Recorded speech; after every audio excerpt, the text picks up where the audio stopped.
harga barang bisa naik turun? Kenapa kadang ekonomi terasa lancar, tapi di waktu lain malah seret?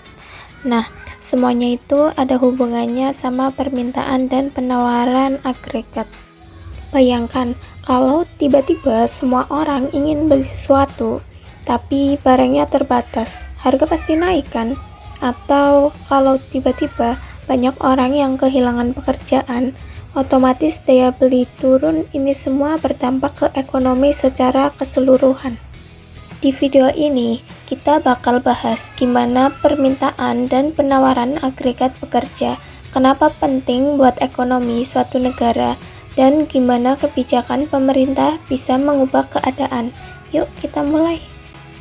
Apa itu permintaan dan penawaran agregat? Yuk simak video kita. Apa itu permintaan agregat? Permintaan agregat atau aggregate demand adalah daya jumlah kuantitas barang dan jasa yang ingin dibeli rumah tangga, perusahaan, dan pemerintah pada tingkat inflasi yang ada, atau permintaan dari seluruh rumah tangga, perusahaan, dan pemerintah di dalam sebuah negara. Konsep dasar permintaan agregat. Permintaan agregat direpresentasikan dengan GDP dalam pendekatan pengeluaran, yaitu aggregate demand sama dengan konsumsi, investasi, pengeluaran pemerintah, dan ekspor neto. Kurva permintaan agregat berbentuk downward sloping, dari kiri atas ke kanan bawah, artinya ketika inflasi naik, maka jumlah permintaan agregat akan turun, dan sebaliknya. Ada 3 alasan kenapa kurva permintaan agregat itu berbentuk downward sloping.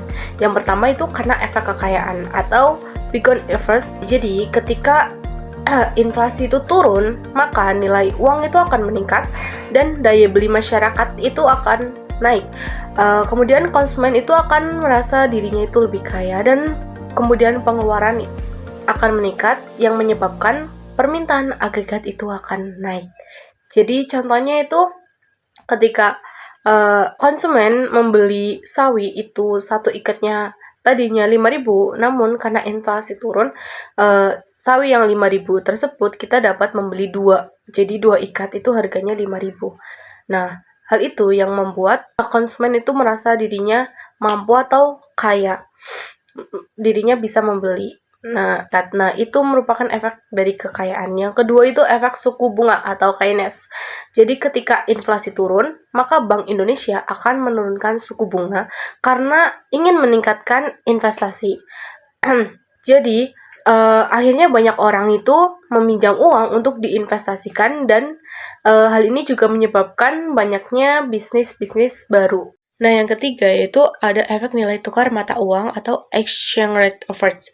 Jadi, ketika inflasi itu turun, maka Bank Indonesia akan menurunkan suku bunga pinjaman antar bank atau overnight rate, sehingga suku bunga domestiknya itu tampak lebih rendah dibandingkan negara lain.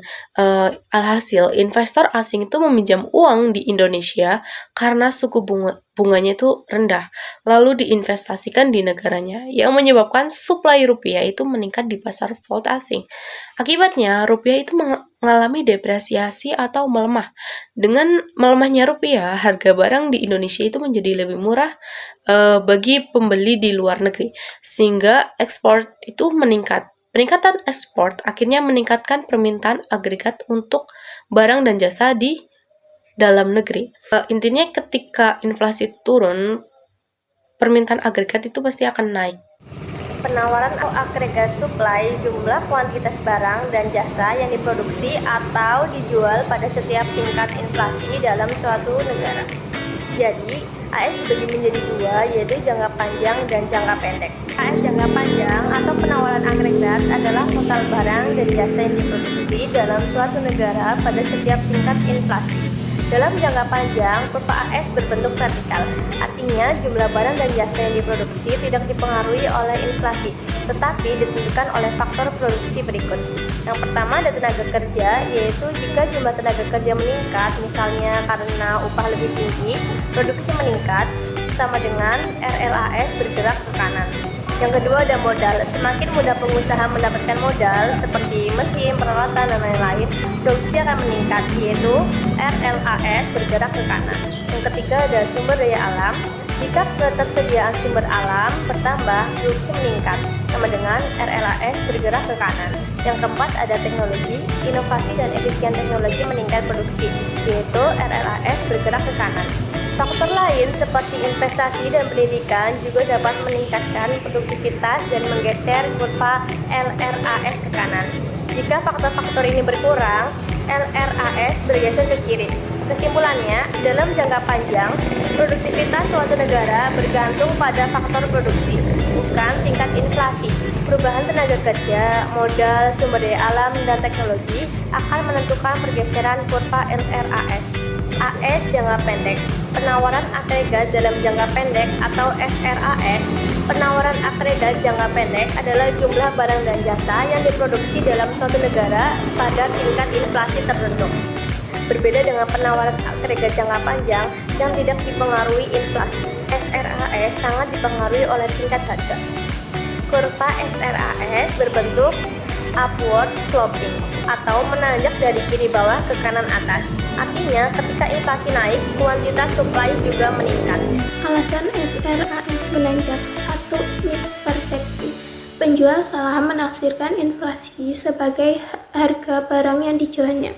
Akibatnya, mereka menaikkan harga dengan meningkatkan produksi, sehingga SRAS meningkat. 2. Upah kaku. Upah nominal sulit berubah atau berubah sangat lambat karena berdasarkan pada ekspektasi inflasi.